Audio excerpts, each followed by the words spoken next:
Bonjour, je me présente, je suis la remplaçante de Léonard. Léonard?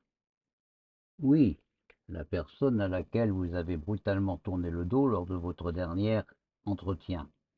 Vexé, il ne veut plus vous rencontrer. J'ai été désigné pour le remplacer. L'agence de notation Fichte abaisse la note souveraine de la France à A+. Qu'en dites-vous? Léonard? Il s'appelait Léonard? Je m'étais un peu habitué à lui, je vais presque le regretter. Lui dit ne pas vous regretter. Il m'a prévenu. Vous seriez un personnage insupportable. Je suis un personnage insupportable. Pourtant, je peux bien vous répondre. Formidable, je vous écoute. Soyez gentille. Rappelez-moi votre question. L'agence Fitch. Ah oui, Fitch. Quelle farce. Une farce? Les agences de notation, c'est du sérieux. C'est du lourd. Puis-je vous interroger? Les agences, selon vous, qui les paye? Pourquoi me demandez-vous cela? Dis-moi qui te paye, je te dirai si je te crois. Je ne sais pas qui paye les agences. Je ne me suis jamais posé ce genre de questions. Les États, je suppose. Non. Si les États finançaient officiellement les agences, ces dernières perdraient toute forme de crédibilité. Ce ne sont pas les États qui financent, du moins jamais de manière directe.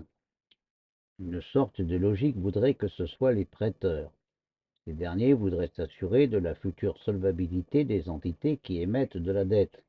Mais ce n'est pas le cas. Ce sont les émetteurs de titres de dette qui payent, à l'exception une fois encore des États qui sont pourtant les plus gros émetteurs. En fait, officiellement en tout cas, c'est une minorité des émetteurs de dette qui financent.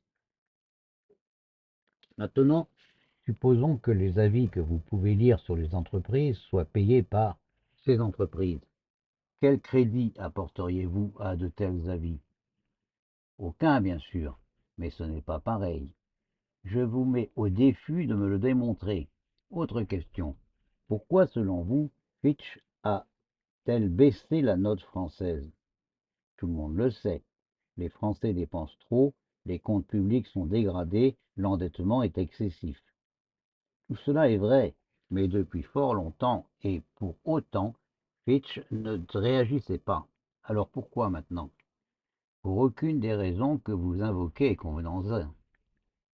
Alors quoi, selon vous? Pourquoi Fitch n'a-t-elle pas dégradé dès qu'elle aurait dû le faire, pour ne pas contrarier le président de la République? Pourquoi le fait-elle maintenant? Parce que cela ne contrarie en rien le président. C'est même le contraire. Le facteur déclencheur n'est pas économique, mais politique. Le refus par les députés de voter la confiance d'un M. Bayrou. Le narratif, pour parler à la mode, sera désormais: vous votez mal, voyez le résultat. Tout cela est strictement de votre faute. À partir de là, main libre au pouvoir pour contourner le problème de ces gens qui ne savent pas voter ce qu'on leur dit. Dissolution, article 16, réquisitions diverses de la monnaie des Français, censure partout, interdiction d'expression de tout ce qui n'est pas média relevant de l'État, que sais-je encore. Vous voulez une preuve de ce que j'avance? Il n'en existe pas, bien sûr. Tant de Cassandre l'avait annoncé.